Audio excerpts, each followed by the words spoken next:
Hello. Hi, Nathan. Hi. It's Robin, and you're on speakerphone in our gathering this morning. Hi, Robin. Hi, everyone. As I had said, I think the last time I saw a container was several years ago, and I was really looking forward to understand how things work and get a better understanding of the issues that you guys face on a day-to-day basis, and to come up with solutions. But you're in very good hands with Emily and Robin, and I'm sure that you have a great day today. He was just going to touch on those topics, a little bit of overview of the whole program, and then how this first multi-community solid waste service came into being.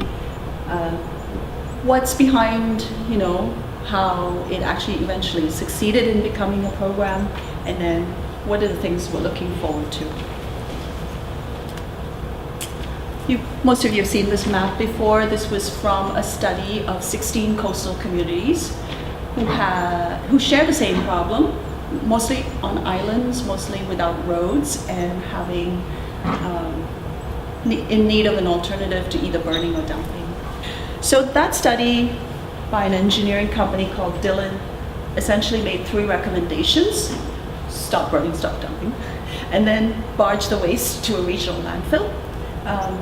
And of course it's going to be expensive, but try and reduce the cost by sharing the services among the communities, and not just take the waste out, but do comprehensive waste management, which means, the ultimate zero waste vision. Try and reduce, reuse, recycle, the whole approach. So when he first tried to do this, I don't know if you guys, some of you remember this, but the North Coast communities, i.e. Hartley Bay, Kitkatla, Metlakatla, Laqua, Jamie, you're shaking your head, yeah, you're nodding your head. There was an attempt to actually try and create a multi-community shared, owned barge service. And they even went as far as trying to do a feasibility study for it, but it didn't get off the ground. Obviously because a barge is very expensive to have, a single purpose barge. Meanwhile, for Bella Bella on the Central Coast, things got going in about 2010, 9 or 10. We started a major cleanup, and we tried to go to Mount Waddington landfill, which is near Port Hardy, to get permission there. We did not get permission to go there. We were very close, but we didn't get it. And we're looking at a backup option, another way to get to Rabenko, the same landfill that we go to now, but through the Cowichan Valley Regional District out of Duncan, because they already have an agreement and they were already barging, and we thought we could piggyback on them. So we tried that as well. While this was happening on the mid-coast and north coast, over on the Vancouver Island coast, the west coast, around Tofino, these 3 communities were really getting underway very well. Mainly because there was a local barge there, GNN Towing, that provided fuel to those 3 communities, and they were shorter distances, so we were able to get that going a lot faster. And some of the initial problems, I just mentioned it, 2 major setbacks. First thing is that Dillon study, that engineering company that recommended going to regional district landfills, it was good in theory. The only regional landfill that was available and had capacity was actually the Tofino communities. They actually had capacity and had a landfill there. The rest of the regional districts on the mid and north coast did not actually have capacity. So Central Coast Regional District, no capacity. Skeena Charlotte Regional District, SQCRD, yes, has a landfill on Haida Gwaii. Well, it doesn't make sense to put your waste on Haida Gwaii. And then Kitimat Stikine was far away from Kitimat with no regular barge service. So it was difficult to think about the regional district landfill, so we had to come up with a different option. So after 2 years, still no service. So the multi-community service concept then, we had to find a landfill that would be willing to take waste across a regional boundary. And we had to get the barge service started without starting our own company because we didn't have the funds for that. And actually Hartley Bay, David Benton was there at the time. He said, wait a minute, North Arm delivers our fuel. why can't they take our waste back on the way back? So that's actually how it all began, thanks to David Benton. And so we ended up with Rubenco, whom we should be dialing pretty soon, where they were already being used by Cowichan Valley Regional District, Powell River, that area, that regional district, and Whistler. So we already had a precedent for a whole bunch of BC communities going there. And Metro Vancouver was also beginning to look at them. So we thought, well, why shouldn't we? That's how it started. Hi, Robin. This is Joe Castellini. How are you? Good morning. Hi, Joe. Good morning. So let me just tell you a little bit about Rubenco, and our parent company is called Republic Services. But the Rubenco and the Roosevelt Regional Landfill has been open for about 22 years, located in south central Washington State. The folks from your group have been down to see it, and it has one of the largest gas to energy facilities in the world. Certainly in North America, we can't find anything bigger. This is important from an environmental perspective because the waste stream can damage the environment by emitting gases into the atmosphere. So we collect the gas that the landfill emits, and we process that gas, and we produce power. Right now we're up to about 23 megawatts of electricity. And that power is used in the Pacific Northwest. And as you can see from the slide, some of our British Columbian customers that we have on item number 2, bullet point number 2 on the slide, we have worked with, of course, Powell River and First Nations and News Tech and Whistler and Cowichan Valley, and there's other private facilities that we work with. We're really proud of the gas plant because that's innovation that was been waiting to come for many years, and we finally did it. And I think we can all be pleased with that. So what it really means is that the waste stream, in essence, burns itself out by emitting all the dangerous gas, and that is collected. We operate under the Klickitat County. That's our host county in Washington under their comprehensive solid waste management plan, and we've been in British Columbia for about 22 years. The site itself is about 2,000 acres. It is permitted for 5 million tons a year, so it's some magnitude for you. It's like 10 times the size of Cache Creek, with additional environmental protections, protecting groundwater and the such. And it's approved in BC solid waste management plans, Joe? Yeah, we are in, I think, 3 or 4 of the solid waste management plans that are required by the Environmental Management Act to be produced by regional districts. So we are, in essence, sanctioned by the BC government to operate. Our permits allow us to operate in Northern California, Oregon, Washington, British Columbia, Alberta, Idaho, and Montana. So our permit allows us to be in BC, but also, and maybe more importantly, we are approved in various solid waste management plans. And this just speaks to the power plant that I was talking about. Methane is the gas that comes off the landfills that's dangerous to the atmosphere, and that's what we collect. We collect all the gas, but as part of that is the methane collection system, and that's very usable resource for energy production. So again, we're really proud of that. I don't know if all of you know what leachate is, but leachate's the water that runs through a landfill that can be very damaging to the environment if it isn't managed. And in most cases, that leachate, in sophisticated landfills, the leachate is collected and then run through a wastewater treatment center. At our facility, since we have so little amount of water, we only have 6 to 9 inches of rain a year, we recirculate that leachate on top of the solid waste and let it stay moist so it biodegrades. So nothing leaves the landfill as a waste stream itself. The only thing that leaves is electricity. And this is a photograph of the power plant. And there isn't one, we just don't know of anything bigger than this. If bigger is better, then we're doing fine. And the power from the plant, right now we're at 23 megawatts. And to kind of give you some idea of what that means, if you could, what's a megawatt? A megawatt of, the megawatts we're producing would be enough to power like 30,000 homes for about 100 years.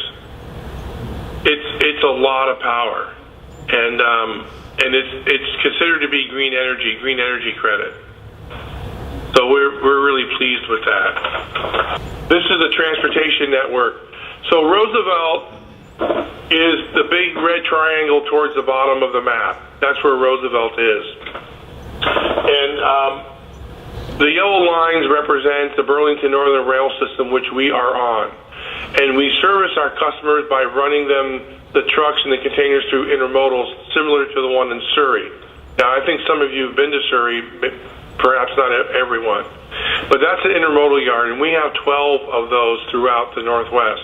The intermodal yards and the rail service allow us to reach pretty deep out into the marketplace because of transportation costs. The efficiencies of running on the rail make a lot of sense. In your case and in your unique communities, we literally hook up. It truly is intermodal. It goes from truck to rail, back to truck, to barge, then to the community, and then that trip is reversed. So it's a very unique system. In terms of its sheer size, we run currently 2 6,000-foot trains a day, and that's, I don't know of a larger rail by way, barge by way system in North America. It's probably the largest system out there. I haven't seen anything more sophisticated than this. So everyone shares in the partnership to make this work. That's really what we've created, as a partnership. And whether it's the intermodal staff or the trucking fleet or the barge company, the folks in the community that help keep the material clean and free from contaminants and people safe, all of it is about a partnership. And the rail system is really indicative of that partnership. So I really wanted you to see the map, and then you'll see in the top left we were able to indicate where Powell River is and where Bella Bella is. I think those are geographically correct. If not, my apologies. It is correct. Good. Any questions about that? I was going to ask, because it's going across the border, do you guys have any hiccups with the garbage going across the border at all? I'm sorry, I didn't quite get all that. Do you guys have any hiccups going across the border with all the garbage? If the question is about going across the border, the material is treated like a commodity. There's a duty that is paid, and it moves across the border like any other commodity. Great question. Yeah, we haven't had any difficulties. Every once in a great while, one of our cans gets pulled over for inspection, but so does everyone else's. That's common. They'll just like when you get pulled over in your car, they'll pull over a container if they have some reason to suspect the contents.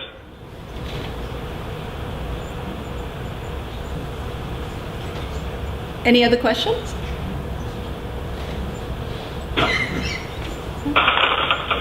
Just whenever we get a chance to do a train ride down that way, it'd be nice. Joe? Garbage container in there? We want an on-site visit. A little bit about that. I think Joe has an equal desire to come see the communities. Is that right? I do. That's true. We think you should come and see our communities too. There's a welcome. Well, thank you. So you want to go to the next slide? Yes, here we are. So that really, the efficiencies of the trains are really important. If we had to do this all by truck, it really wouldn't work. Trains are just more efficient from an environmental perspective, from a transportation perspective. You can just see on the slide the statistics I put in here. It's really what makes it work. Maybe enough said, but that's the intermodal system and the rail system bring great efficiency to the entire operation. along with the barges that run up to like Bella Bella and the other communities. Efficiencies are there to make this work. Is that Roy? Yes. Oh, good morning, Roy. I'm sorry I couldn't get through on the first time. I tried, but it didn't go through. Well, you're here now, and that's good. But I'm here now. Yeah. Good. Well, we're just working our way through the slides. Well, good. They'll understand what we do. Good. Well said, Roy. Yeah. And then let's go to the next slide. Okay. So this is the Roosevelt facility itself. And the quick story about Roosevelt is that when it was designed and built, the goal was to create something that was going to be cost-effective, environmentally secure, and environmentally secure, that we'd be able to provide, rate structures to our customers that were stable. And in terms of the environmental security, probably that was number one. And what we did was the U.S. federal government has what's called Federal Subtitle D standards, which are pretty stringent. And then Washington State came out and said, well, we want our own standards for the wet part of the state, the west part, and the eastern part of the state, the dry part. Our climate here is much like British Columbia. And we took the two standards and we upped it one level. So we exceed all of the federal and the U.S. standards, federal, Washington State standards, and British Columbia landfill criteria standards by a significant amount. As an example, the liner system that's required to use a 60 mil liner, we use an 80 mil liner. Now, we have never had an environmental problem at Roosevelt, nor are we planning on one, that's for sure. But because we built the facility to exceed the toughest environmental standards. In fact, we built it to exceed Western Washington wet climate standards, even though the facility is in the desert. So we wanted to bring environmental security and safety to our customers, and that's what we've been able to accomplish in the 22 years. So you can see the site here. It's very big. The property is about 2,500 acres, and the permitted facility itself is about 2,000 acres. So it's very big, and it was meant to bring capacity to the region, and we have about 100 years of capacity left. There isn't anything quite like this in BC or anywhere else here in Washington. So that's the quick story, and it was built for the Pacific Northwest region. We didn't think of it as just a Washington facility. We thought of it as a Northwest facility. Any questions on that? Yes. Going back to the delivery on the trains, how often do you get goods in? All the waste? Oh boy, I didn't quite hear that. Emily, can you help me? Yes. Vince asked the question about delivery by train, and on a daily basis, how much do you get by train? We have days where we receive 10,000 tons in a day.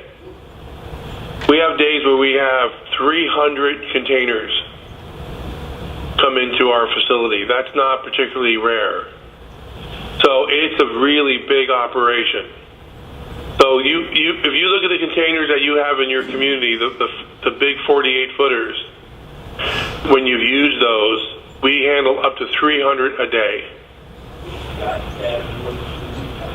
So it's a major operation. Question from Mike. Just wondering, Joe, how many million tons are you presently doing a year? We are over 2 million tons a year right now, and we're permitted for 5. Right. Yeah. Or you get a lot of your garbage from BC? I don't know, Mike. I don't know what that percentage is. Not relative to what we do down here. When you get a lot of your waste from BC, does all your energy just get used in the States, or is I didn't hear the last part of that, Emily. Oh, the question from Roger is when you get a certain amount of waste from BC, Yeah. and when you generate the energy, where's the energy used? Yeah, the energy, right now there's a contract with PowerX. That's the BC government arm that buys power. And they have a contract with Klickitat County Public Utility District. So that power actually is purchased by, I guess that's the government agency, is purchased by the government and is used where they see fit. Great questions.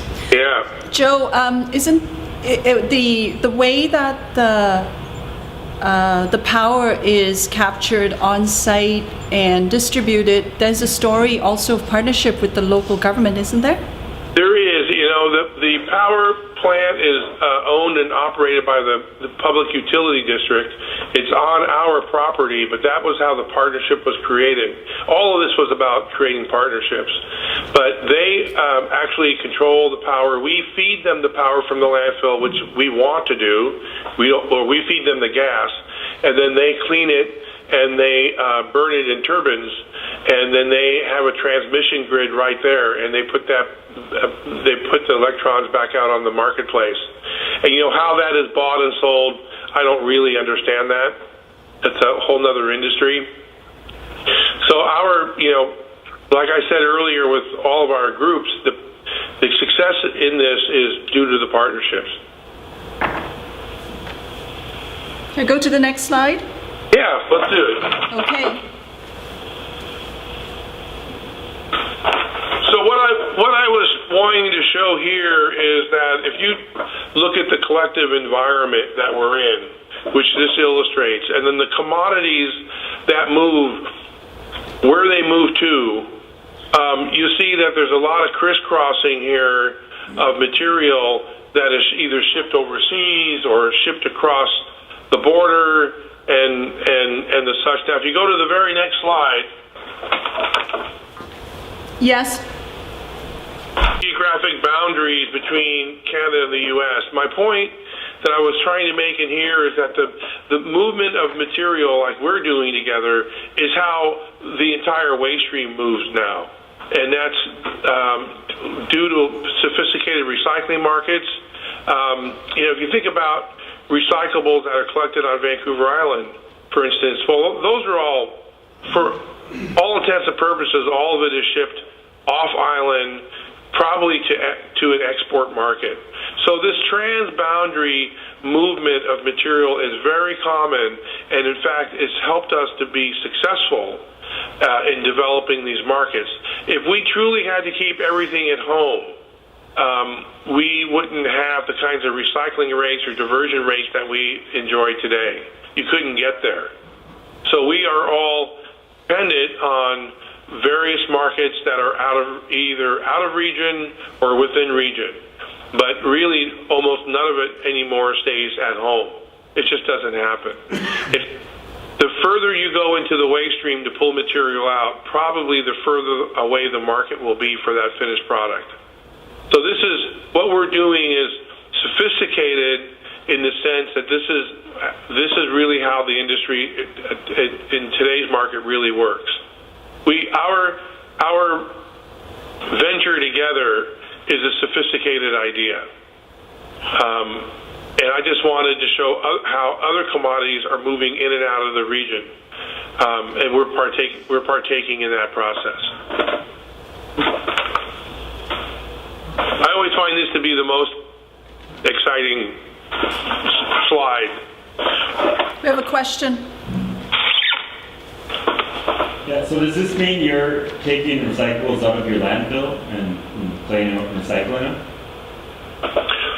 No, it's not meant to illustrate that. All of our customers are required to have recycling programs in place that are bona fide. So by the time they recycle what they can out of the waste stream, we take the residuals from that process. That's what we do. So we're the largest, our company is the largest recycler in Washington. We are that. But when it comes the landfill gas energy program, we are just taking residuals from other folks after they've recycled what they could. Joe, can you say a little bit about how your company does the recycling? Yeah, I can. So we were one of the early pioneers in recycling in Seattle with a curbside program that started about 21 years ago. And then there's a whole history why all of this happened when it did, and maybe if I have time, I'll touch on that. But we provide the processing for about 17,000 tons a month of recyclables here in the city of Seattle and surrounding King County. So this is all curbside residential material that's been commingled that comes to us. We process it and get it back to market. So we have about an acre-sized facility in South Seattle, and at the time it was built, there was only, I think, 2 or 3 in the nation, and now they're reasonably common. But we were really one of the first groups to really venture into this in a large-scale way. So it's been pretty exciting, and it's worked. There were a lot of naysayers, as there is in a lot of areas on this subject, but this has really worked out and has become the backbone of the Pacific Northwest. And we've had visitors from, all over the world. In fact, we just had last week military generals from all over the world, 60 of them come to Third Lander. They wanted to see the facility. That's our recycling center at Third Lander. So a very sophisticated system. Put it around it. Your containers go on. These are container trains, and they're double stacked. There's a load limit on these cars, and you can't exceed the load limit. These containers are pinned together. You notice up in the corner, that's a pin, and you pull it, and it'll lock the containers together. There's also pins on the bottom of the rail car that the container drops into, so it's all snug and firm. So it has to be tightened up before it leaves. To a couple of 20s, 20-footers just lay flat in the container, in the chassis, rail chassis. We call these rail chassis actually. This is our top pick straight ahead here, and he's picking up an ocean container right now. Got those chassis.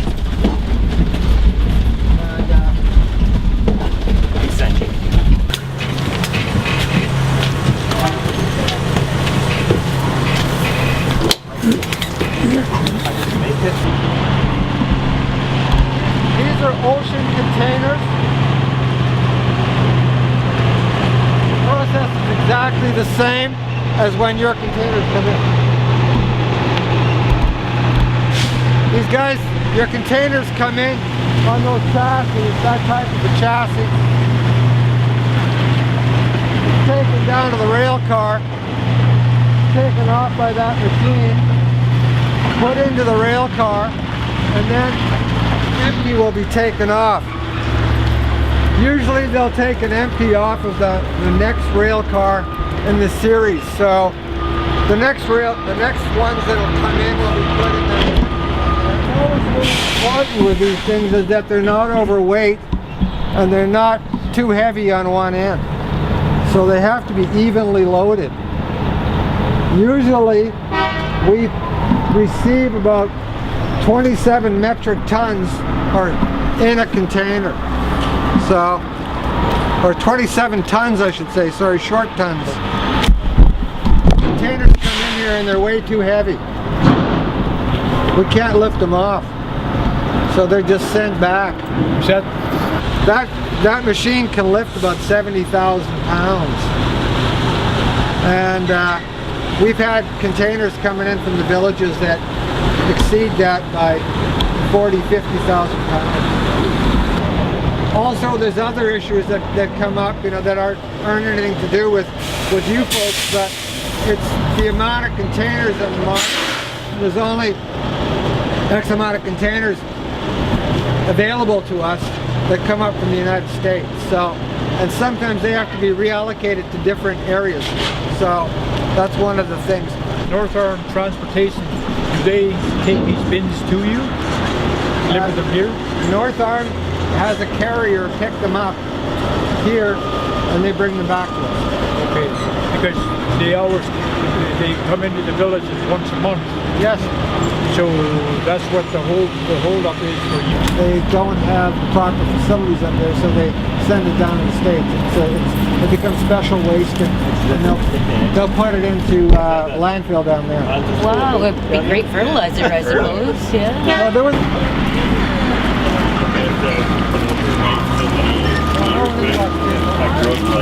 Turn right. Like right now. Anywho, this is one of our machines here. This one's replacement for that one if it breaks down, and this is our own. This connects to the top take also. These are big forklifts, really, is what they are. This is a 95,000 pound forklift. We can lift 95,000 pounds of that. But we have lifted more by accident, but you know that's what happens. This is how they work here. The forklift goes inside these slots here, and then we hook up all the hydraulics, and this unit goes into, you can look, there's under these pins. The pins go into the pockets. They twist. When they twist, this flag will go like that, and then he'll know it's locked. Then he can pick it up. It extends, so it'll go out to 40 feet, or it'll go to 20 feet. That's what happens too if the weights are too big, because our yard's kind of rough, and we have to drive around with these things with all this weight on. It goes like yay. It puts a hell of a lot of stress on the mast, and we just spent $25,000 on one of these to take all the stress fractures out of it. When you guys bought it? Oh well, that thing is the 1970s, but a replacement for that thing would be probably in excess of $2 million. This, for those of you who haven't been to Hartley Bay, this is Hartley Bay. Hartley Bay.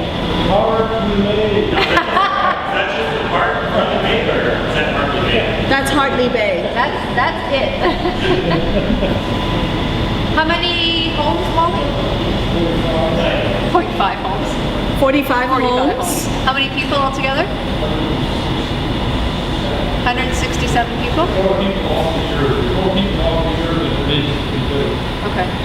And that's our load. We're diligent, comes in, loads, goes around the corner, up. And this is past here is where our transfer station is.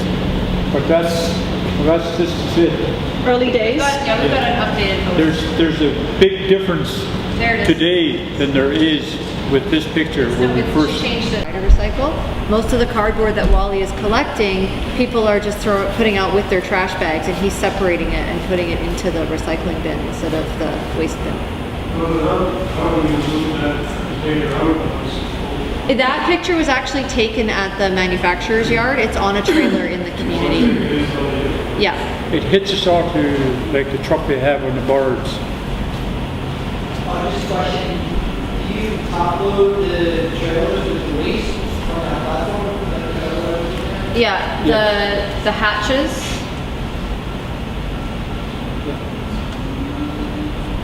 So this is the graph that I've been working on with your container weights. So again, I'm going to work north to south. So Kitkatla's only had a few containers ever. So this green line is the 27-ton limit that is written into our contract with Rabanco. We're not actually supposed to exceed 27 tons. The red line is the 35-ton limit of that picker at the TMS rail yard. If it's higher than 35 tons, they can't actually pick it up. And that's when it gets sent back. So nowhere in the transit system is a container actually weighed unless the trucking company happens to stop at one of the highway scales. So the only way we know that it's overweight is when it gets to TMS's yard and they can't pick it up. And if they can't pick it up, then they send it back to North Arm's yard. North Arm has to call in an excavator and get an extra empty container from the TMS yard, pay the extra trucking charges, pay the excavator to unload the extra garbage into the new container, and then we also pay for the disposal of the extra container at the other end, at Rabanco's end. So there's a lot of extra costs into something that ends up past this red line. And in fact, what Robin, just to add to what you said, all of that, when it passes the red line, we are in fact at risk of being ticketed on the highway. Is that correct, Peter? It's a huge problem.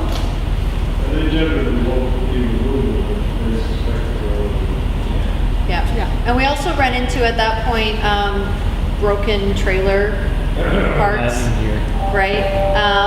Blown tires. And as Lou pointed out this morning, in trying to compact it down, not only do you run the risk of being overweight, but of pushing the sides of the container out, and then the pins from the picker won't sit properly to pick it up anymore. That was a great round of discussion. So that was all in our mutual interest to have good containers, right? And where we ended up, I just noted it down. Tim agreed that the container condition will be checked here and sent back to TMS if unacceptable. A damage report will be filled out, and Robin and I think that the damage report should be sent to Nonsamot, who gets the invoices, and then Nonsamot will send the bill for the extra trucking to the bank. How's that? Is that tie it up? Good. And now we're going to go into container weights that Josh has been anticipating.